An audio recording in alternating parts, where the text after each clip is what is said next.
হলো না। আল্লাহ রাসূলকে আল্লাহ বললেন যে হাবিব, মক্কায় আপনি কলেমার দাওয়াত দিয়েছেন, দীর্ঘ সময় পর্যন্ত আপনাকে তারা নির্যাতন করেছে, মুসলমানের সংখ্যা তো বাড়তেইছে না, বরং এ পর্যন্ত 320 জন, 13 বছরে 320 জন, আপনি হিজরত করেন। আল্লাহ তাআলা গভীর রাত্রে নবীকে হিজরতের হুকুম দিলেন। নবী হযরত আলীকে ডাক দিয়ে বললেন, আলী, আজকে গভীর রাত্রে মক্কা ছেড়ে আমাকে মদিনায় যাওয়ার হুকুম করেছেন কে? তুমি শুধু আমার বিছনায় একটু ঘুম পাড়বা চাদর মুড়ি দিয়ে। আলী বলতেছি, ইয়া রাসূলুল্লাহ, আপনি হিজরত করবেন আর আমি বিছনাত ঘুম পাড়বো, বলেন তো এর মধ্যে হিকমত কি? রাসূল বলতেছে, তাকায় দেখো। হিকমত হলো তাকায় দেখো। আলী তাকায় দেখে মক্কার 37টা নেতা। কতগুলো নেতা? 37 জন নেতা লাঠি সোটা বর্ষা নিয়ে নবীর বাড়ির চারিধার দাঁড়া আছে। তার মানে কি বুঝলেন? নবীকে আল্লাহ হিজরত করবার কয়া ওই নেতা করক আবার বলিছে, তোরা লাঠি লে ডানা থাক, জাগা মতো পিটন দিব তোর। এখন কথা ঠিক কিনা? আলী বলতেছে, হুজুর, এতদিন আমি মনে করতাম আল্লাহ আপনার পক্ষে আছে, কিন্তু আজকে দেখে বুঝতেছি যা কিছু তা আল্লাহ করতেছে। আপনাকে আল্লাহ হিজরতের হুকুম দিল আর এরা লাঠি সোটা নিয়ে দাঁড়ায় থাকলো, কারণ কি?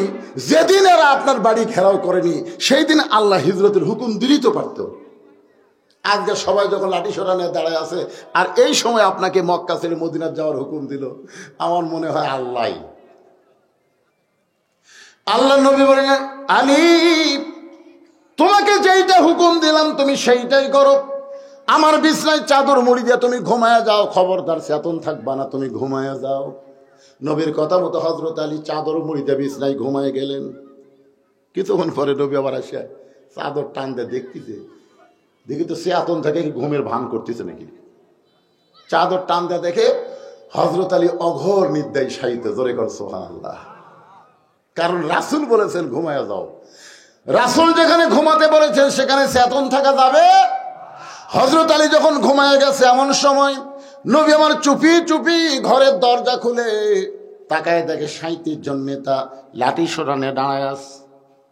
রাসূল বলেন, আল্লাহ, এরা যেভাবে তাকায় আছে এখনই বের হলে ওরা আমাকে গ্রেফতার করবে, ধরবে, মারবে। আল্লাহ বলেন, হাবিব, যে কোরআন আপনাকে আমি দিয়েছি, অনুনাজ্জিলু মিনাল কুরআনি মা হুয়া শিফাউ ওয়া রাহমাতুল লিল মুমিনিন। আল্লাহু আকবার। কি বুঝতেছেন? সব সমস্যার সমাধান দিতে পারে।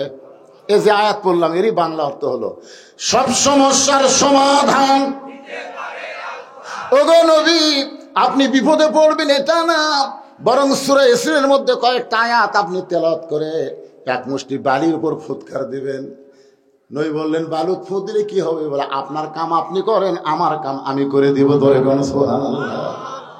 এক মুষ্টি বালির মধ্যে নবী কোরআনের 3টা আয়াত পড়ে যখন ফু দিলেন, ওই বালুগুলো 37 জন নেতার চোখের মধ্যে ঢুকে পড়লো। আপনারা বলেন তো, চোখের মধ্যে যখন বালু ঢোকে তখন কি আর হাতত লাঠি থাকে? লাঠি তরবারি বর্ষা ফেলে দিয়ে সবাই খালি চোখ ডলতেছে। কি আরে চোখ যখন ডলতেছে, আল্লাহ কয়, নবী, এখন দেখেন তো কি খবর? নবী কয়, ওরকে লাঠি দিয়ে ওরকে পাশাত ধরেন যাবি না, বুঝবারই পারবি না। আল্লাহ বললেন, আপনাকে মারা লাগবে না, জাগা মতো মারে আমি দিব, আপনি খালি যান। নবী আমার চুপি চুপি আবু বকরের বাড়ির দরজায় আস্তে করে ডাকে, আবু বকর। সঙ্গে সঙ্গে দরজা খুলে গেল। রাসূল বলে, আবু বকর, আমি যে তোমার বাড়িতে আসতেছি রেখে তুমি আগে থেকেই জানতে নাকি? আবু বকর বলে, হুজুর, আপনার কি মনে নাই? কয়, আজ প্রায় 6 মাস আগে আপনি বলেছিলেন একদিন গভীর রাত্রে মক্কা ছেড়ে মদিনায় হিজরত করা লাগবে, আমাকে সঙ্গে করে আপনি মদিনায় যাবেন। সেদিন থেকে আজ পর্যন্ত কোনো রাত্রিবেলা ঘুমাইনি, সারা রাত আমি দরজায় দাঁড়িয়ে থাকি। সঙ্গে সঙ্গে নবী বললেন, চলো যাই। যেই বলছে চলো যাই, আবু বকর বলেন, ইয়া রাসূলুল্লাহ, চলেন। নবী বললেন, আবু বকর, চলো যাই বললাম, তুমি আমার সঙ্গে চলতেছো, একটা বার তুমি কি ঘরের মধ্যে যাবা না? তোমার বিবি বাচ্চার কাছে তুমি কি বলবা না? কারণ মক্কা ছেড়ে মদিনায় যাচ্ছ, বিবি বাচ্চার কাছে কি তুমি বিদায় নিবা না?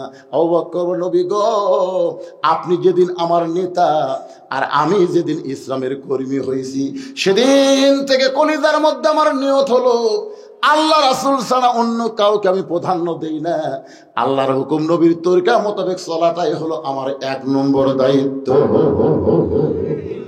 নিজের বিবি বাচ্চার কাছে না বলে নবীর সঙ্গে চলতেছেন মক্কা থেকে মদিনার উত্তর দিকে, আর আল্লাহর নবী আবু বকরকে নিয়ে যায় পূর্ব দিকে। আবু বকর বলে, হুজুর আপনি কি মদিনার রাস্তা ভুলে গেছেন নাকি? মদিনা হলো মক্কা থেকে উত্তর দিকে, কিন্তু আমরা যাচ্ছি পূর্ব দিকে। রাসূল বলে, আবু বকর আমি রাস্তা ভুলি নাই, এই পূর্ব দিকে যাওয়াটাই হলো আল্লাহর হুকুম। আবু বকর বলে, রাসূলুল্লাহ উত্তর দিকে মদিনা না যায় পূর্ব দিকে যাওয়া আল্লাহর হুকুম কেন? রাসূল বলে, আবু বকর ওই যে একটা পাহাড় দেখতেছো? বলে, হ্যাঁ, ওই পাহাড়ের উপরে আমাদের 2 জনকে উঠতে হবে। ওই পাহাড়ের ভিতরে একটা গর্ত আছে, এই গর্তের মধ্যে আমাদেরকে আত্মগোপন করা লাগবে। আবু বকর বলে, রাসূলুল্লাহ আল্লাহর হুকুমেই যদি মদিনায় হিজরত করা লাগে, তাহলে আত্মগোপন করবেন কার ভয়ে? হুজুর আত্মগোপন করবেন কার ভয়ে? আল্লাহ রাসূল আবু বকর আল্লাহর হুকুমে আমাদেরকে আত্মগোপন করা লাগবে। আল্লাহর হুকুমে হিজরত করাও যেমন ফরজ, আল্লাহর হুকুমে আত্মগোপন করাও হলো তেমন ফরজ। আমাকে একজন বলতেছে, হুজুর আইদুল হক জিহাদি আগে আমরা দেখতে ওয়াজ শুনবার গেলে দেখি ওয়াজত আসে চোরের মতন, মানে কোন দিক থেকে যে উঠলো আমরা বুঝতে পারি না। আবার যখন ওয়াজ শেষ হয় তখন বাতি লিবে চলে যায়। এটা কারণ কি হুজুর? কারণ হলো গারে সুর, কারণ হলো গারে সুর। এরই নাম হলো হিকমত। জোরে কোন সুবহানাল্লাহ। উত্তর দিকে না যায়, পূর্ব দিকে যায়, পাহাড়ের গুহার মধ্যে লুকে আছে। আবু জেহেলের ভয়ে, কাফেরের ভয়ে না আল্লাহর হুকুমে? আল্লাহর হুকুম। আমরা 15.5 বছর লুকালুকি করছি কার হুকুমে? এই নবীর সুন্নত অনুযায়ী। লুকালুকি না করলে আজকে ইসলামী আন্দোলন এত বড় পজিশনে যাইতো। আজকে সমস্ত দল ইসলামী আন্দোলনকে চিন্তা করতেছে, না জানে আগামীতে কি হয়। আমরা তো পুরোপুরি একটা আবাসই দিয়ে দিচ্ছি, সব দেখা শেষ, আগামীতে দেখবো আল্লাহর কোরআনের বাংলাদেশ। এটা কি এমনি এমনি করছি? গোটা বাংলাদেশ ওয়াজ করতে গিয়ে বুঝতে পারতেছি ভাইজান, আমরা নাঙ্গল দিয়ে চাষ করছি, কিংবা আমরা এই পাওয়ার টেলার দিয়ে চাষ করি, তা নাঙ্গলই করি। যখন এক মার্কা নাঙ্গল দিয়ে চাষ করছি, ধান কাটে নৌকাত করে আমরা নদীর ওই পারে নিয়ে যাচ্ছি মাপার জন্য। কি দিয়া মাপতেন এখন আপনি চিন্তা করবেন। জোরের কথা ঠিক কিনা? সব দেখা শেষ, আগামীতে দেখবো এই 92 মুসলমানে আল্লাহর কোরআনের বাংলাদেশ। কারা কারা দেখতে রাজি? 2 হাত তুলে আল্লাহকে দেখান। লিল্লাহে তাকবীর। আপনারা সব তো দেখলেন ভাইজান, কোরআনটা কেমন খালি শুনলে হবে না, এটা বাস্তবে দেখা লাগবে। জোরে কোন কথা ঠিক কি না? একটু মনোযোগ দিয়ে শুনবেন। সকাল হয়ে গেছে। আবু জেহেল বলতেছে, যে পাহারা দিছি পলাবে কোন দিক দিয়ে? আমাকে পাহারা বুঝতেছে না, সেই রকম পাহারা, পলাবে কোন দিক দিয়ে? আবু সুফিয়ান বলতেছে, আজকে রাত্রেবেলা পলাবো না, আমরা কি ফেরত যাবো? আবু জেহেল বলতেছে, এই 37 জন আবার কবে একত্র হবো? দরকার নাই, দরজা ভাঙ্গে আজকে কাম সারা লাগবে। 37 জন নেতার মধ্যে আবু জেহেল হলেন বড় নেতা। দরজা খুলে তাকায় দেখে ওরে তামানে চাদর দিয়ে ঘুম পাড়তেছে। ঘুমের কারণে নাকের শব্দ শোনা যায়। আবু সুফিয়ান, আবু জেহেল একসাথে। এই বাম সাইডে একটা যুবক নেতা, নাম হলো উলিদ বিন মুগিরা বলতেছে, নেতা এই মানুষ এক মারার জন্য আমরা সারা রাত পড়া দিচ্ছি, আর এই নাক ডেকে ঘুম পাড়তেছে। আচ্ছা, নাক ডেকে ঘুম কে পাড়তেছে? কেন পাড়তেছে? রাসূল কাছে ঘুম পাড়। নবীকে কেমন অনুসরণ করে চিন্তা করেন। যারা যদি নবী না পায় তাহলে তো গু সাপের মতন মারবে আলী। জোরে কোন কথা ঠিক কিনা? কিন্তু দেখেন আরামসে ঘুম পাড়তেছে। উলিদ বিন মুগিরার হাতে একটা বর্শা ছিল, চাদরের মধ্যে আল্লাহর নবী মনে করে ওই বর্ষা যখন মারতে চায়, আবু জেহেল বলতেছে ঘুমন্ত মানুষকে মারা জায়েজ নাই। সুবহানাল্লাহ। বড় নেতা ফতুয়া মারছে, ঘুমন্ত মানুষও মারা জায়েজ নাই রে। এতজন মানুষ মিলে তাকে হত্যা করে বানাইছি, ঘুমের মানুষও মারা লাগবে, অচেতন করে তারপর মারবো। উলিদ বিন মুগিরা বলে, নেতা আমার আর তোর সয় না, সারা রাত যাকে মারার জন্য পাহারা দিলাম আর সেই বেটা আরামে ঘুম পাড়তেছে। আপনার সব নেতৃত্ব সব সময় মারা যায় না, দেখবেন অনেক সময় চামচারা নেতা ছাড়া কাম করে। ধরে কোন কথা ঠিক কি না? এই বলে উলিদ বিন মুগিরা যখন বর্ষাটা মারতে চায়, এমন সময় আবু জেহেল খস করে ধরছে। কেন তোকে আমি নিষেধ করি, তারপরে তুই বর্ষা মারিস? আপনার সব কথা মানা যাবে না তো, বুঝতেছেন না? সারা চেতন থেকে চোখ লাল হয়ে গেছে, আর এই বেটা লাখ ডেকে ঘুম পাড়তেছে।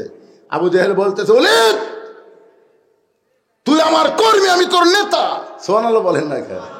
কারণ আবু জেহেল জানে আবু জেহেলের বাড়ির সবচেয়ে নিকটে হচ্ছে রাসূলের বাড়ি। আবু জেহেল জানে এই জায়গায় যদি নবীকে রক্তাক্ত করি তাহলে আল্লাহর গজব এসে উলিদ বিন মুগিরার বাড়ি তো অনেক দূর, অর্ধের গজব না যে আগে হামাক ধরবে। কারণ আবু জেহেল তলে তলে আমাদের নবী যে আল্লাহর নবী এটা বিশ্বাস করে, কিন্তু মানে না। কারণ মানলেই তার ভুয়া নেতৃত্ব চলবে না। আজও পর্যন্ত বাংলাদেশের সব নেতারা জানে আলেমরাই হলো শ্রেষ্ঠ নেতা। ধরে কোন কথা ঠিক না? বিশ্বাস যদি না করেন মসজিদের মধ্যে যান, আপনাকে সিরাজ কন আর যাই কন, যত নেতা আছে এরা কোনোদিন সামনে যাওয়ার পারবি? কথা কন না ভাই, পারবি? দবির দই পারবি না? এটি আর ডাইরেক্ট দিচ্ছে না, এটা ওটা অ্যাঙ্গেলে দিল। যেই নেতা পিছনে থেকে সামনে যাওয়ার পারবে না, ওরে নেতা বানান যাবে না। জোরে কোন কথা ঠিক কিনা? বুঝবার পারেন না, পরে বুঝবেন। আল্লাহর বান্দার একটু মনোযোগ দেবেন। ইন্নামা ইয়াখশাল্লাহ মিন ইবাদিহিল উলামা। এই কোরআনের সবচাইতে বড় জিকির হলো বান্দা সমূহের ভিতরে আলেম বান্দারাই আল্লাহকে সবচাইতে বেশি ভয় করে। যারা ভয় করে তাদেরকে যে সিয়ারি দেন ওই সিয়ারের গুরুত্ব তারা বহন করবে। একটু মনোযোগ দিয়ে শুনবেন। আবু জেহেল আল্লাহর নবীর সিনে জানে, এই কারণে চিন্তায় আছে এই জায়গায় যদি উলিদ বিন মুগিরা বর্ষা মারে আর নবী যদি এই জায়গায় মারা যায় তাহলে সর্বোত্তম আমাকেই গজব ধরবে। এজন্য বর্ষাটা খফ করে ধরেছে। আমি আপনাদের কাছে একটা প্রশ্ন করি, নবীর সবচাইতে বড় শত্রু হলো আবু জেহেল আর নবীর সবচাইতে খারাপ শত্রু হলো উলিদ বিন মুগিরা। বুঝতে পারলেন? নবীর সবচাইতে বড় শত্রুকে আবু জেহেল, আর নবীর সবচাইতে খারাপ শত্রু হলো উলিদ বিন মুগিরা। মানে সবসময় নবীকে খারাপ ভাষা দিয়ে গালি দিত। একদিন নবী সাহাবীদেরকে নিয়ে আলোচনা করতেছে, উলিদ বিন মুগিরা সাইড দিয়ে যাচ্ছে আর বলছে, ও মুসলমানের নবী, তুমি যদি সত্যি আল্লাহর নবী হও তাহলে জন্মের আগে তোমার বাপ বললো কেন? আচ্ছা দেখেন, এইটা একটা কথা হলো। ও মুসলমান নবী, তুমি যদি সত্যি আল্লাহর নবী হও তো জন্মের আগে তোমার বাপ বললো কেন? এখন যদি আমাকে বলে, ও বদর রশিদ, আপনি সত্যি আলেম হন তাহলে আপনি এত কালো হলেন কেন? এখন আপনারা বলেন, আমি যে কালো হচ্ছি এটা কি আমি হচ্ছি? তো নবীর যে বাপ মরছে মায়ের পেটে থাকতে, এটা কি নবী মানছে? তাহলে এইরকম কথা বলার কারণ? সঙ্গে সঙ্গে নবীর চোখ দিয়ে পানি আসলেন। শিশু বলে, ময়রা গেছে মা, গর্বে থাকতে মরছে পিতা, নবী চোখে দেখলেন না। কে করিবে লালন পালন, কে দিবে সান্ত্বনা? এই দুনিয়ার বড় এতিম নবী ছিলেন একজনা, আলাম ইয়াজিদিকা ইয়াতীমান ফাআওয়া। নবীর চোখ দিয়ে পানি পড়তেছে। আল্লাহ কয়, হাবিব কাঁদতেছেন? উলিদ বিন মুগিরার কথা শুনে কাঁদতেছেন? আপনি জানেন ওই কে? তো রাসূল বলতেছে, আল্লাহ আমি তো জানি উলিদ বিন মুগিরা মুগিরার বেটা। কয় না হুজুর, ই মুগিরার বেটা লয়। তাহলে কে? উতুল্লিম বাদা যালিকা জানিম। উনি হলে জাউরা সন্তান, একলা 100টা ভোট দেয়, ওর বাপ একটা ভোট দেয় 100টা। জাউরার গা ধরে কর কথা। আর বাপ হলো একটা ভোট দেয় 100 টাকা, খালি মুড়ি টানে আমার মুড়ি। যারা বাংলাদেশে একের অধিক ভোট দিচ্ছে তারা অধিকাংশই যাবে। কথা কর না রে, কথা কর না কেন? তোর বাপ কয়টা খায়? একটাতে ভোট দিল কয়টা? এক দফের বেটা হয়ে তুই 10টা ভোট কেমন দেশ? উতুল্লিম বাদা জালিকা জালিম। নবী বুঝবার পারছে আল্লাহ কি কইছে। কিছুদিন পরে ওর কামিত হলো ওই নবীর খারাপ শত্রু। নবী আবার যখন আলোচনা করতেছেন ওই আসতেছে, তো নবী জানে ওই তো এসে একটা খারাপ কথা বলবি। তো ওলীদ বিন মুগীরা বলার আগেই নবী আউট করে দিছে, উতুল্লিম বাদা যালিকা জালিম। ওলীদ বিন মুগীরা কয় কে রে? আমার দেখার পরে নবী কথা কইল, তাহলে আমি কি অবৈধ? আমার কি বাপের ঠিক নাই? নবী গেলেন তো দূরের কথা, মারছে দৌড়, এক দৌড়ে মায়ের কাছে। মা, মা গো, উতুল্লিম বাদা যালিকা জালিম। মা কান্দার বলে, এত বছর পর এই সত্য কথা তোরে কে শুনাইল? যে কথা দুনিয়ার কেউ জানে না রে, খালি আমি জানি। এই কথা তোরে কে শুনাইল? ওলীদ বিন মুগীরা বলতেছে, মা কি কি কি কি কি লয়? এই কথা তো কে শুনাইল? এত দামি কথা তোরে কে শুনাইল রে? যে তোরে শুনাইছে এ দুনিয়ার সাধারণ মানুষ না। ধরে কোন সুবহানাল্লাহ। ওলীদ বিন মুগীরা বলে, মা তাহলে সত্যই কি আমি দারুস সন্তান? ওলীদ বিন মুগীরার মা বলতেছে, তুই দারুস সন্তান এইটা তোরে যে বলেছে আমি জানি না, তবে কথা সত্য। ওলীদ বিন মুগীরা বলে, মা তাহলে বলেন তো আমার জন্মটা কিভাবে হলো? এখান থেকে বোঝা গেল আল্লাহর নবীকে যারা গালমন্দ করবে, নবীর বিরুদ্ধে যারা সমালোচনা করবে, এমনকি ওরাসাতুল আম্বিয়া আলেমদেরকে নিয়ে যারা সমালোচনা করবে, তারা সকলেই হলো অবৈধ সন্তান। বৈধ সন্তান কোনোদিন আলেমদের সমালোচনা করবে না। আল উলামা ওরাসাতুল আম্বিয়া, আলেমরা হলো নবীদের ওয়ারিস। এবার ওলীদ বিন মুগীরার মা বলতেছে, ওয়াজান তাহলে শোন, আমার মায়েরা যারা পর্দার অন্তর আছেন, এখন একটু আপনাদের মনোযোগ দিয়ে শোনা লাগবে। কারণ বাবা আনন্দে মাতিয়া সাগরে ভাসাইয়া সেই যে চইলা যায় খবর লয় না। মাজন ধরিয়াই উদরে কত কষ্ট করে, 10 মাস পরে পায় প্রসবের বেদনা। এমন দরদি ভবে কেউ হবে না আমার মা, মা গো। আমাদের সেই মা গুলো ভালো হোক, আমরা চাই কি চাই না? যেরকম চাই কি চাই না? ওলীদ বিন মুগীরার মা, ও মা, যারা পর্দার অন্তরে বসে আছেন তারা একটু মনোযোগ দিয়ে শুনবেন। অনেক যুবক যুবতী বউথিয়া মালয়েশিয়া যায়, অনেক যুবক বউথিয়া সৌদি আরব যায়, আছে না নাই? আপনার এলাকাতে এরকম আছে না নাই? এখন যে অবস্থা হইয়া খালি খাফের খাপ মন্তাজের বাপ। মায়েরা রে, হায় হায় রে, আমাদের বাংলাদেশের যা পরকিয়া শুরু আছে, পরকিয়া। এই শালা নিজম মজুমদার পরকিয়া করতে ধরা পড়ছে, হারফিক খাচ্ছে, ধরে কর কি খাচ্ছে, শালা এমন মার দিছে ভাই টকশোর মধ্যে। তোর মুখ দিয়ে যে খারাপ কথা বাড়ায়, তোর মুখ পরিষ্কার করলে হারফিক খাওয়া থাকবে। হারফিক মানুষ কোন জায়গা দেয়? কোন জায়গা দেয়? পায়খানা পেশাবখানা হারপিক দেয়। নিজম মজুমদার মুখের মধ্যে হারপিক ঢুকাছে। দরকার কথা ঠিক কিনা? আমার মায়েদের জন্য বলতেছেন ভালো মা হন। ভালো মা ছিল ফাতেমাতুজ যোহরা, ভালো মা ছিল আব্দুল কাদের জিলানীর মা।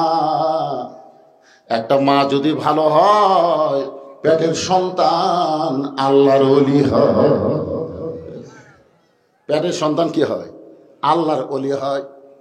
আব্দুল কাদের জিলানীর ওয়াজ আমি বহুদিন আপনাদের এলাকায় আগে করেছিলাম।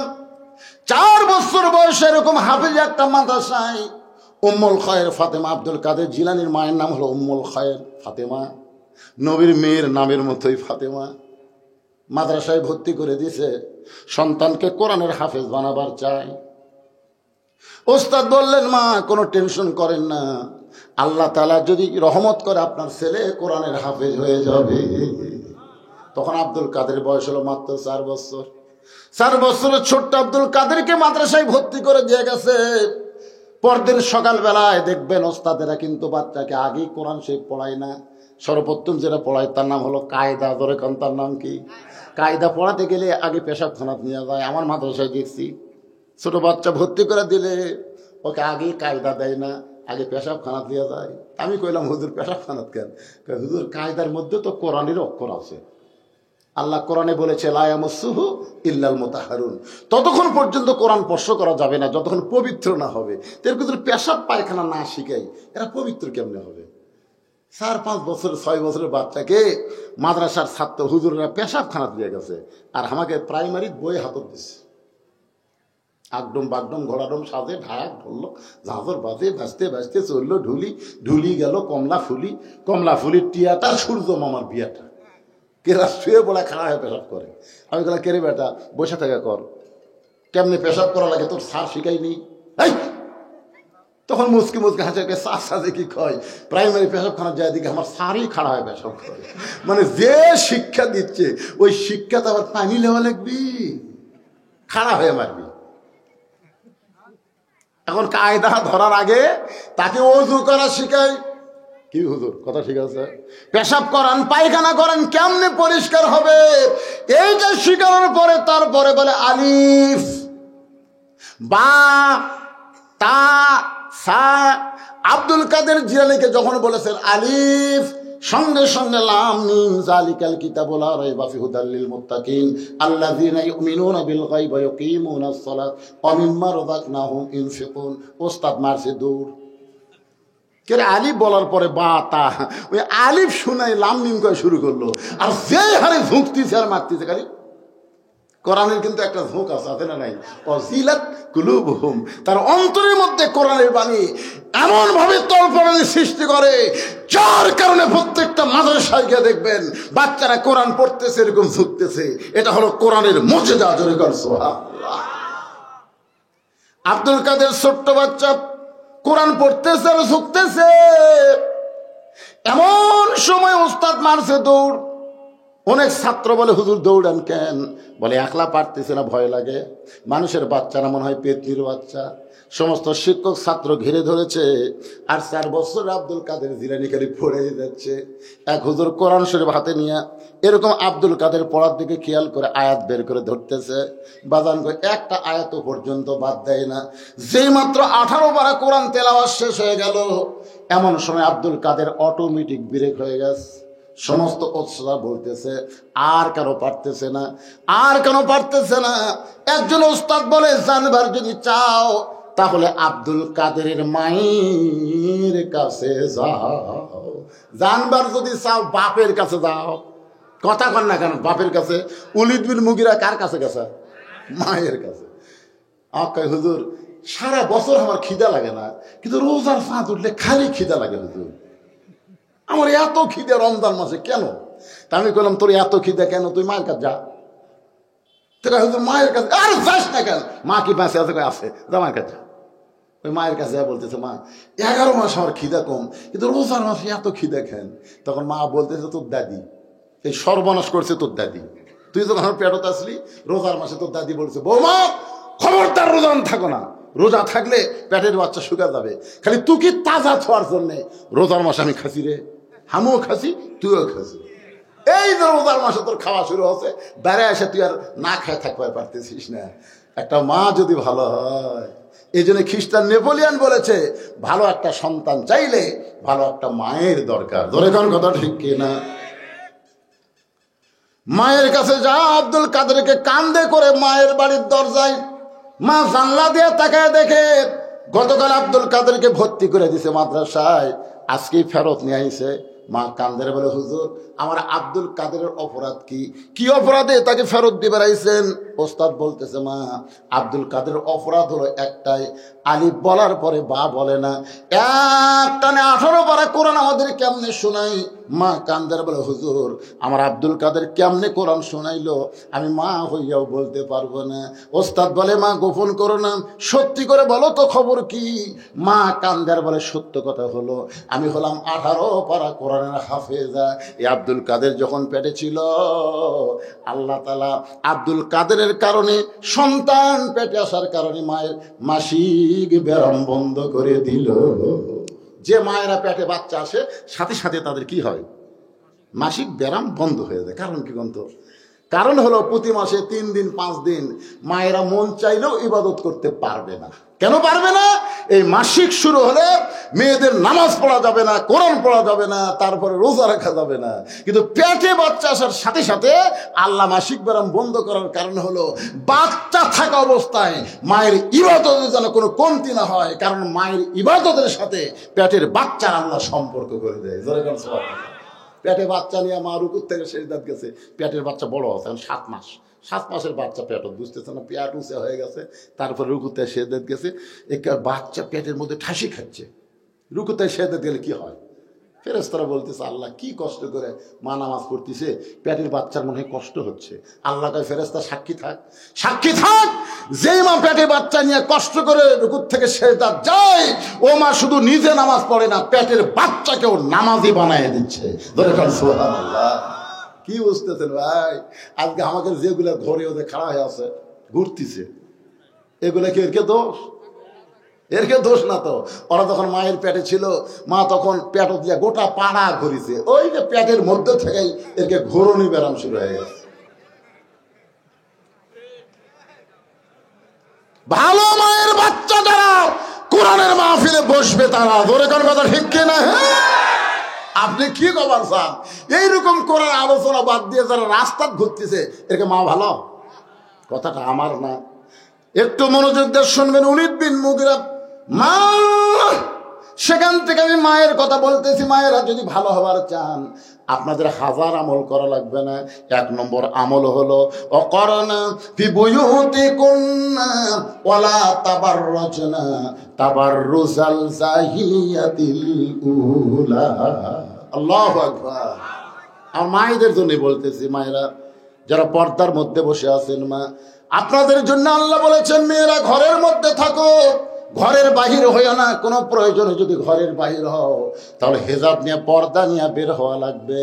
জাহেলিদের যুগে মেয়েরা সাজগোজ করে বের হতো, আর বাংলাদেশের মেয়েরা প্রধানমন্ত্রী হয়। এরশাদ চাচার পরে আমাকে আর কোনো শান্তি নেই। এই মেয়ের কবরে আমরা পড়ছিল ভাই।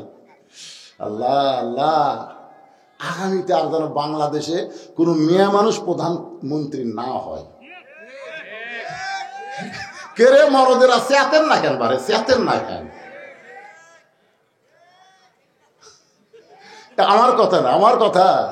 আল্লাহ কোরআনে বলেছে, আর রিজালু কাওয়ামুনা আলান নিসা, পুরুষেরা নারীদের উপরে থাকবে রে। নারী যদি পুরুষের উপরে ওঠে, ওয়াজেদ মিয়ার মতন হবে। ওয়াজেদ মিয়া বোঝে? ওয়াজেদ মিয়ার জাফরুলের কাছে গেছে, গণস্বাস্থ্যের জাফরুলের কাছে গিয়ে বলতেছে, ভাই আমাকে একটা চাকরি দে ভাই। জাফরুল খালি হাসে। ওয়াজেদ মিয়াকে, হাসেন কেন? বলে, হাসার কারণ হলো আপনার বউ হলো প্রধানমন্ত্রী, আর আপনি আমার কাছে চাকরি চান। ওয়াজেদ মিয়া যে কান্দা কান্দিছে, ভাই যেদিন থেকে প্রধানমন্ত্রী হচ্ছে ভাই, সেদিন থেকে আমার কলজাতে আগুন ধরে দিছে ভাই। আমার একটা কথাই মানে না, আমার ওর কথা মানা লাগে। আমি একটা চাকরি করব। চিন্তা করে দেখেন, যে হাসিনা তার স্বামীক শান্তি দেয়নি, সেই হাসিনা বাংলার জনগণকে কোনোদিন শান্তি দেবার আসেনি। ধরে কোন কথা ঠিক কিনা? ওই বাংলায় আইছে বাংলার মানুষদেরকে হত্যা করতে, প্রতিশোধ নেওয়ার জন্য। ধরে কোন কথা ঠিক কিনা?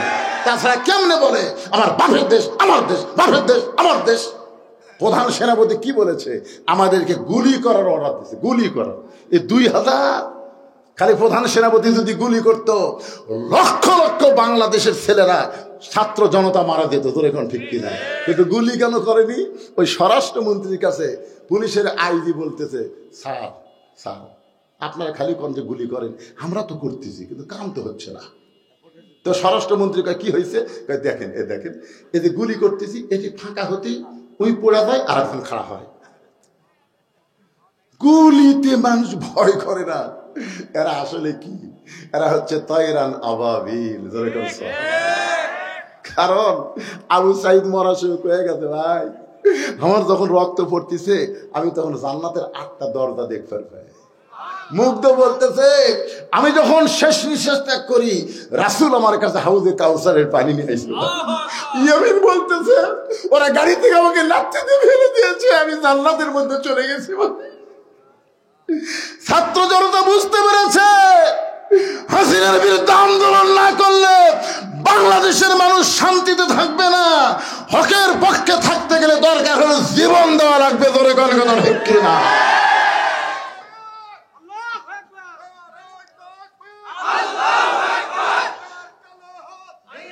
লিল্লাহে তাকবীর। একটু মনোযোগ দিয়ে শোনেন, বিষয়টা হচ্ছে ফাযকুরুনি আযকুরুকুম ওয়াশকুরুনি ওয়ালা তাকফুরুন। আল্লাহু আকবার। একটু মনোযোগ দিয়ে শুনবেন। আব্দুল কাদেরের মা বলতেছে আমার সন্তান যখন দুনিয়াতে ভূমিষ্ঠ হলো, ভূমিষ্ঠ হওয়ার পরে আমার সন্তানকে যখন স্তনের দুগ্ধ পান করাতাম তখন আমি আল্লাহর কোরআন তেলাওয়াত করতাম। আমার সন্তান যখন কান্নাকাটি করত আমি তখন মনোযোগ দিয়ে শোনা লাগবে। আব্দুল কাদেরের মা বলতেছে আমার সন্তান যখন কান্নাকাটি করত আমি তখন বাবু তো করে কান্না থামাইনি, আমি আল্লাহর কোরআন তেলাওয়াত করেছি। কোরআন তেলাওয়াত শুনতে শুনতে আব্দুল কাদেরের কান্না থেমে যেত। আব্দুল কাদের রাত্রেবেলা যখন আমার কাছে বিছনায় ঘুমাইতো আমি এক পারা কোরআন না শুনাইলে আমার আব্দুল কাদের কোনোদিন ঘুমাইতো না। আমি তাকায় দেখতাম আমার আব্দুল কাদের চেতনছে, আমি কোরআন পড়তেছি। আমার আব্দুল কাদের যে এক পারা হয়ে গেছে, আমি তাকায় দেখি চোখ বন্ধ করে ঘুমায় গেছে। আমার মনে হয় আমার পেট থেকে দুনিয়াতে আসার পরে এই 4 বছরে আমি 18 পারা কোরআন বহুবার তেলাওয়াত করেছি। আমার তেলাওয়াত শুনতে শুনতে আব্দুল কাদের হয়তো 18 পারা কোরআন হেফজ করেছে। সমস্ত শিক্ষক ছাত্র কান্দের বলে মা যদি ভালো হয় পেটের বাচ্চা আল্লাহর ওলি হয়ে যায়। মা উতুল্লিম বাদা যালিকা জানিম। মাগো এইটা বলার পিছনে কারণ কি? মা বলতেছে রে উলিদ শোন, আমি যখন যুবতী ছিলাম তখন তোর বাবা আমাকে বাড়িতে থেকে ব্যবসার কাজে বাইরে গেল, ব্যবসার কাজে চলে গেল। আমি যুবতী বউ ঘরে আছি, ব্যবসার লোভে পড়ে তোর বাবা আমার কথা ভুলে গেছে। বছরের পর বছর ব্যবসা করতেছে কিন্তু বাড়িতে যে যুবতী বউ আছে এইটা খেয়াল নাই। এই জন্য আল্লাহ তাআলা কোরআনে বলেছেন হুন্না লিবাসুল লাকুম ওয়া আনতুম লিবাসুল লাহুন্না। কি বুঝলেন? সবচাইতে বড় জিকির স্বামীকের জন্য। বউ হলো তোমার পোশাক, আবার স্বামী হলো বউয়ের পোশাক। এই শীতের দিনে কি বুঝতেছেন? আমি ছোটবেলাতে একটা গান শুনছিলাম, আপনারা শুনছেন কিনা? কেশবী ভাই শুনছেন? গানটা হলো জামা তোর জামাইয়ের বাহানি আমি যাব না, তোমার জামাই চাকরি করে মহিমাগঞ্জ সুগার মিলে, মাসে মাসে পত্র পাঠায় ঘরে আসে না। জামা মানে মাও বলতেছে জামা তোর জামাইয়ের বাহারি আমি যাব না। কি বুঝতেছেন? যুবতী বউকে বাড়িতে রাইখা যুবক স্বামী যখন বাহিরে যায় আল্লাহ কোরআনে বলেছেন হুন্না লিবাসুল লাকুম ওয়া আনতুম লিবাসুল লাহুন্না। স্বামী হলো বিবির পোশাক, বিবি হলো স্বামীর পোশাক। নবী আমার ঘরের মধ্যে বসে আছে, এমন সময় উম্মাহাতুল মুমিনিন আয়েশা ঘরের মধ্যে ঢুকছে। নবী আস্তে করে দাঁড়িয়ে গেলেন, আয়েশার সম্মানে না, আয়েশার মহব্বতে। জোরে বলেন সুবহানাল্লাহ। একটা হলো মহব্বত, একটা হলো সম্মান। আল্লাহ নবী আস্তে করে দাঁড়িয়ে গেলেন, 2 কদম হেঁটে নবী নিজেই দরজা বন্ধ করে দিলেন। নবী শুধু দরজা বন্ধ করলেন না, নবী ঘরের জানলাও বন্ধ করে দিলেন। মা আয়েশা থর থর করে কাঁপতেছে। আল্লাহ রাসূল বলে, আয়েশা কাঁপো কেন? বলে, আপনার জুতার পরশে আল্লাহর আরশ ধন্য হয়ে গেছে।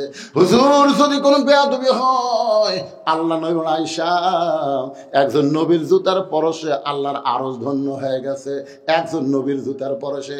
আয়েশা বলে, হুজুর, আপনি তো সেই নবী।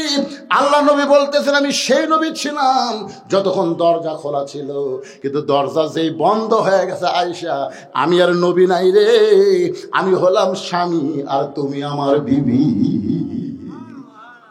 আয়েশা দৌড়ে এসে নবীর বুকে মাথা রেখে বলতেছে, আল্লাহ আল্লাহ, আমার নবী শুধু বিশ্ব নবী নয়, আমার নবী হলেন পৃথিবীর 1 নম্বর স্বামী।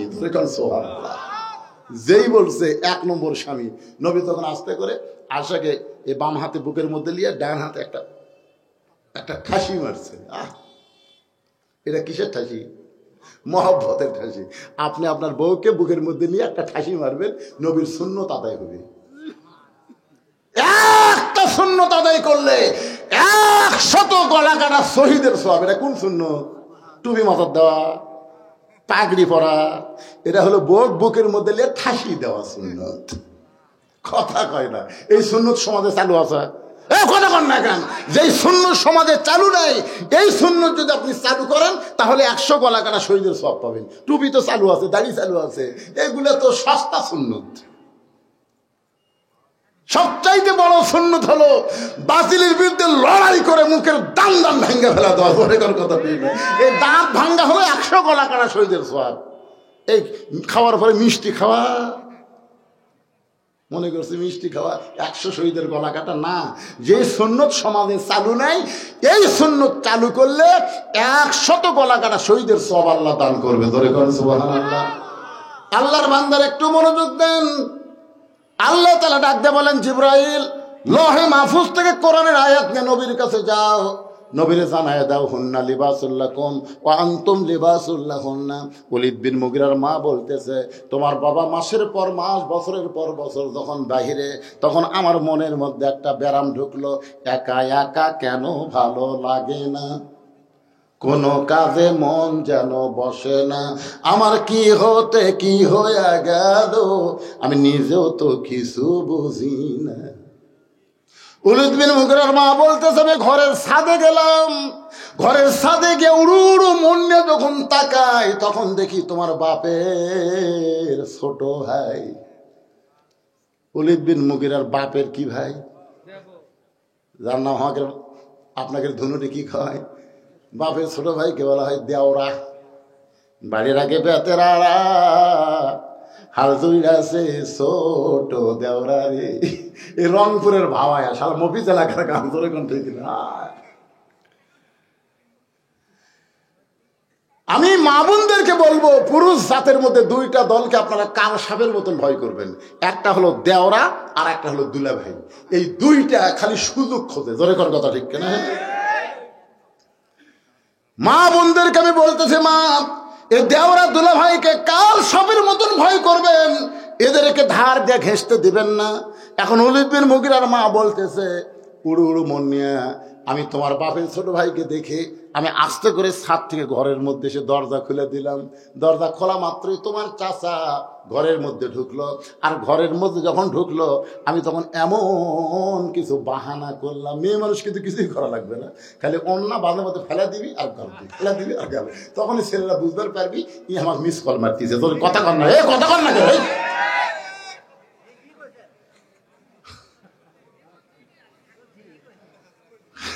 এখন চিন্তা করতে বক্তা ভাল্লা, এই সমাজের সবচাইতে খারাপ রোগ এটাই। জোরে কর কথা ঠিক না? আমি কি বলছি, রে কল না মিস কল?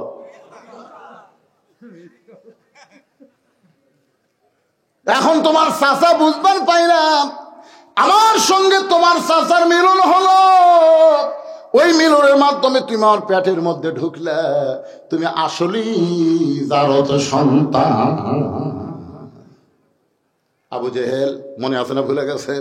ওলীদ বিন মুগীরার কি ধরে আছে? বর্ষা। বর্ষা ধরে আছে। বাম হাতে বর্ষা ধরে ডান হাতে চাদর,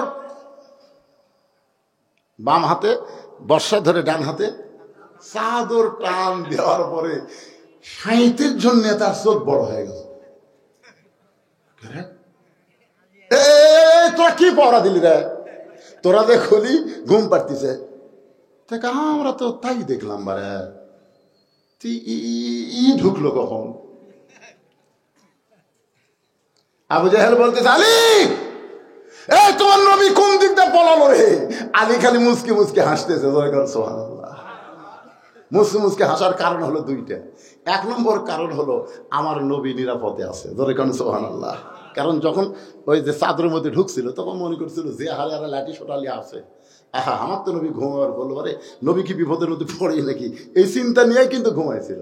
কিন্তু যখন আবু জাহেল বলতেছে আলী তোর নবী কোন দিকটা পালাইলো, তখন আলী দুই কারণে হাসতেছে। এক নম্বর কারণ হলো নবী নিরাপদে আছে, আর দুই নম্বর কারণ হলো তোরা 37 জন পাওরা দিলি, চেতন থেকে তোরা পাওরা দিলি, নবী কোন দিক দিয়ে গেল?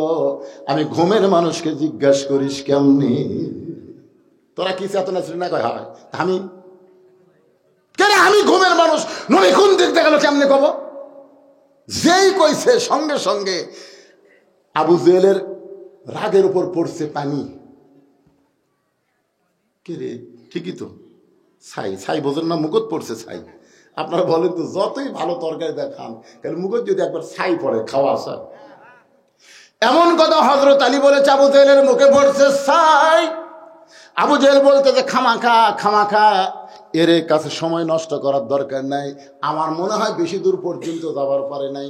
আবু বকর বলতেছে রাসূলুল্লাহ এই যে আমরা গর্তের মধ্যে লুকিয়ে আছি নবী গো, আল্লাহ রাসূল যদি ওরা ঘুষতে ঘুষতে আমাদের এই গর্ত পর্যন্ত আসে, সঙ্গে সঙ্গে বলেন আলী আবু বকর ফাযকুরুনি, সকলে বলেন ফাযকুরুনি আযকুরুকুম ওয়াশকুরুলি ওয়ালা তাকফুরুন। যে আল্লাহকে স্মরণ করে আল্লাহ তাকে স্মরণ করেন, এইটা বুঝাইতে গিয়া এমন একটা জায়গায় আপনাদের লাগলাম। হযরত আলী চাদর থেকে উঠেছে আর আবু জেহেল 37 জন নেতা নিয়ে নবীকে খোঁজার জন্য যাচ্ছে। যে আবু জেহেল 37 জন নেতাকে নবী খোঁজার জন্য যায়, এমন সময় হযরত আলী ভাবে, কি বুঝতেছেন? কি বুঝতেছেন? এই বুড়া আঙ্গুলি ঘুরায় বলতেছে। সঙ্গে সঙ্গে আবু সুফিয়ান বলে নেতা যেই বেটা ঘুমের কারণ নবী চলে গেল আমরা বুঝবার পারলাম না, সে বুড়া আঙ্গুল ঘুরে আমাদের কি বলে? আবু জেহেল বলতেছে আমার মন চায় ওরে সাইজ করি, কিন্তু ওর চেহারার দিকে তাকাইলে বুঝতে পারি আমরা কিছুই না। আল্লাহর জিকির করার কারণে আল্লাহ তার চেহারার ভিতরে এমন শক্তি দিয়েছে। সুবহানাল্লাহ। আল্লাহর বান্দারা, এই যে ছেলেরা আজকে 2 দিন ব্যাপী কোরআনের মাহফিল তথা জিকিরের মাহফিলের আয়োজন করেছে, এই মাহফিল করা থেকে আপনারা খুশি না বেজার? কারা কারা খুশি? 2 হাত তুলে আল্লাহকে দেখান। লিল্লাহি তাকবীর। এরা ইচ্ছা করলে আনন্দে গান বাজনা করতে পারতো, সেটা করে নাই। আল্লাহর ঘরের উন্নয়ন কল্পে এরা 2 দিন ব্যাপী কোরআনের মাহফিল করেছে। ভাইজান আমি যখন উঠছি এই তেজে তখন সময় ছিল 5 মিনিট কম 6টা, এখন দেখতেছি 10 মিনিট কম 8টা। দীর্ঘ প্রায় 1.25 ঘন্টার বেশি, 1 ঘন্টা 50 মিনিট আলোচনা করার পরে আমি একটা আপনাদের কাছে গামছা দিয়ে পাঠাবো, ব্যাগ দিয়ে পাঠাবো। সকলে মন থেকে খুশি হয়ে যে যা পারবেন আল্লাহর রাস্তায় একটু দান করবেন। যদি আপনি দান না করে চলে যান যেতে পারেন, কোনো সমস্যা নাই, কিন্তু আগামীকাল আপনি যে মহান বিপদের মধ্যে পড়বেন সেটা কিন্তু বুঝবার পারতেছেন না। আর সাদকাতু তারুদ্দুল বালা, দান সদকা করলে বালা মুসিবত আল্লাহ দূর করে দেয়। এই কোরআনকে সর্বোত্তম জিকির হিসাবে কোরআনের মাহফিলে সহযোগিতা না করলে এই মাহফিল তো বন্ধ হওয়ার উপক্রম ভাই। এই জন্য সবাইকে আমি বলবো, ছেলেরা কোথায়? এই ছেলেরা কোথায় রে? হ্যাঁ ব্যাগ না, ঢোকো ঢোকো ঢোক। এই দরজার থেকে আগে শুরু করো, যারা খাড়া হয়ে আছে। 10, 20, 50, 100 যে যা পারবেন আল্লাহর রাস্তায় দান করবেন। আপনি কিঞ্চিত হলেও দিবেন, কিন্তু বঞ্চিত করবেন না। বঞ্চিত করা যাবে না, বুঝলেন? আপনি যা পারবেন মাশাআল্লাহ আল্লাহর রাস্তায় দিয়ে দিবেন। একজন উঠবেন না, আপনি আল্লাহর রাস্তায় দিয়ে দিবেন। আর কেউ যদি মনে করে হুজুর আমি 500 দিব, 1000 দিব, 2000 দিব, তাহলে আপনার টেজে এসে দিতে পারেন। কিন্তু 10, 20, 50, 100 টাকা কষ্ট করে ওঠার দরকার নেই। ও ব্যাগ লে যাচ্ছে, ব্যাগের মধ্যে দিয়ে দেন। দেন এই ছেলেরা পিছন দিক থেকে নামো, দরজার থেকে শুরু করো। কয়জন ছেলে? দেরি করো কেন বাজান? তাড়াতাড়ি নামবা। চারিদিক থেকে নামো ইনশাল্লাহ। আমার মায়েদের মধ্যে আদায় হবে, মায়েদের মধ্যে মেয়েরা আদায় করবে অবশ্যই। মাহফিলের পক্ষ থেকে মেয়েদেরকে আদায় করার দায়িত্ব দেওয়া হয়েছে মাশাআল্লাহ। আগামী 9 তারিখে অসমাপ্ত আলোচনা আপনাদের সামনে সমাপ্ত হবে যদি আল্লাহ আমাকে হায়াত রাখে। এ ওয়াজ কিন্তু মাগরিব থেকে না, 40 পাড়ার ওয়াজ। গত বছর আমি কি জন্য আসতে পারি না, আমার মা মারা গেছিল। কি গেছিল? মা দুনিয়া থেকে বিদায় নেওয়ার কারণে আমি গত বছর মাহফিল আসতে পারি নাই। তো এখন ব্যাপারটা হলো আগামী 9 ডিসেম্বর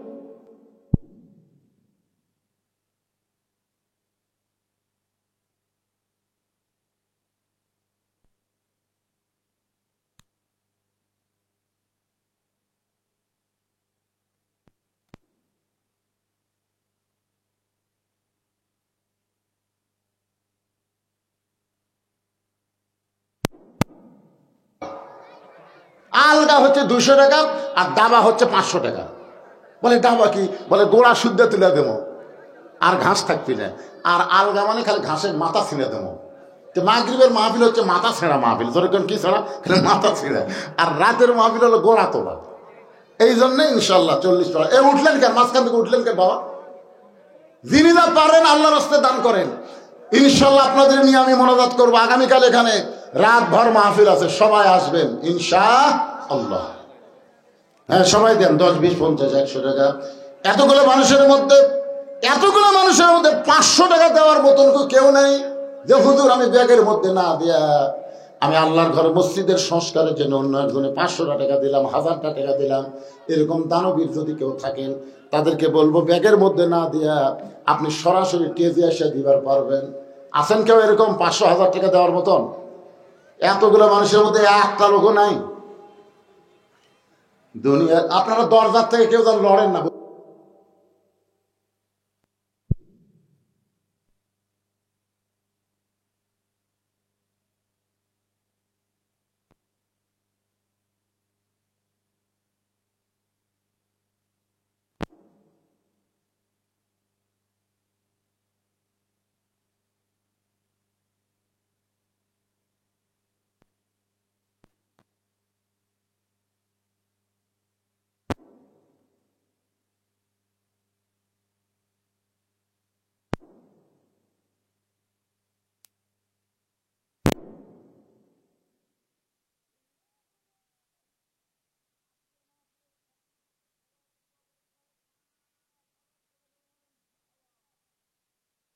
সভাপতি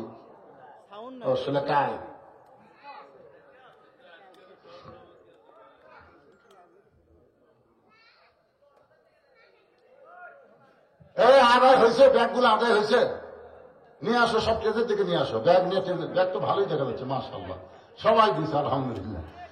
একটু জিকির করেন লা ইলাহা ইল্লাল্লাহ, লা ইলাহা ইল্লাল্লাহ, লা ইলাহা ইল্লাল্লাহু মুহাম্মাদুর রাসূলুল্লাহ। সকলে বলি সাল্লাল্লাহু আলাইহি। বসেন, সবাই বসেন, এখনো দোয়া হচ্ছে। আপনি কিছু বলবেন? আপনাদের মধ্যে কেউ কিছু বলার আছে? বড় বেলা কয় তারিখে দেন বিজ্ঞাপন? নাই দেন।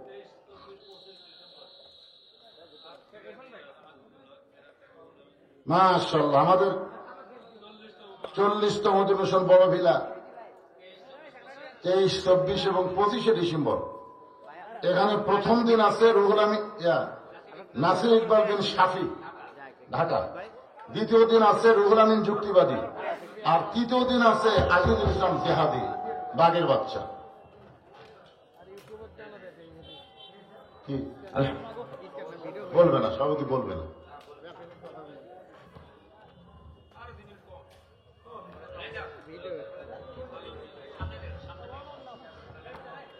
না না, সভাপতি সাহেব তো আমরা শুধু জানেনি, বলে দেওয়ার দরকার নেই, তিনি তার সমাপ্তির ভাষণ দেবেন। আউযু বিল্লাহি মিনাশ শাইতানির রাজিম। বিসমিল্লাহির রহমানির রহিম। দুদিন ব্যাপী তাফসীরুল কোরআন মাহফিল আজকের এই প্রথম দিনে সম্মানিত উপস্থিতি, বিভিন্ন গ্রাম থেকে ছোট ভাই, বড় ভাই, সমবয়স্ক বন্ধুবর এবং পিতৃসমতুল্য মুরব্বিয়ান, পর্দার আড়ালে মা ও বোনেরা, সবার প্রতি রইল সালাম, আসসালামু আলাইকুম। সম্মানিত উপস্থিতি, আসলে